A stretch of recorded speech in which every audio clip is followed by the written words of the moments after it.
తండ్రి కుమార పరిశుద్ధాత్మకు మహిమ కలుగునుగాక. ఈనాటి జీవవాక్యం. ఈ లోకమున నేను ప్రభు మంచితనమును చూడగలుగుదునని నా నమ్మకము. కీర్తన 27 వచనము 13. ప్రియ దేవుని బిడలారా, ప్రభువైన తండ్రి దేవుని నుండి, రక్షకుడైన క్రీస్తు ప్రభుని నుండి సకల ఆశీర్వాదము మీకు లభించునుగాక. కీర్తనాకారుడు ఈ దివ్య వచనం ద్వారా ప్రభుని మంచితనమును పొగుడుతున్నాడు. తన భక్తులపై ఆయన మంచితనము ఎల్లప్పుడూ ఉండునని వివరిస్తున్నాడు. కీర్తన 100 వచనము 5 తెలుపుతుంది, ప్రభువు మంచివాడు అని. ఆయన మంచికి కారణం తన ప్రజలకు తనకున్న శాశ్వత ప్రేమ మరియు విశ్వసనీయత.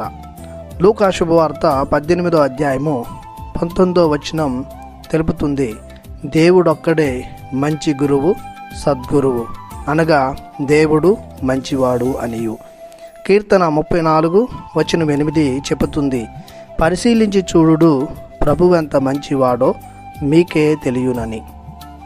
మన ప్రభువు మంచివాడు కావున ఆయన ఎడల విశ్వాసం ఉంచాలి, ఆయనను ప్రేమించాలి. ఈ లోకమున జీవించినంత కాలం మనం ఆయన మంచితనమును ఆస్వాదించుదము. ఆయన చూపించే ప్రేమలో, దయలో, కరుణలో, ఆప్యాయతలో, అనురాగములో, తన ప్రజలకై శ్రమలు, కష్టాలు అనుభవించుటలో, హింసలు, బాధలు పొందుటలో దేవుని మంచితనం కనిపిస్తుంది.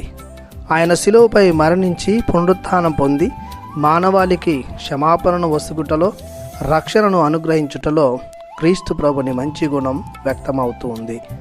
మనం పొందుకున్న మానవ జీవితం, కుటుంబ జీవితం, ఆధ్యాత్మిక జీవితం, క్రైస్తవ జీవితం దేవుని మంచితనానికి నిదర్శనం.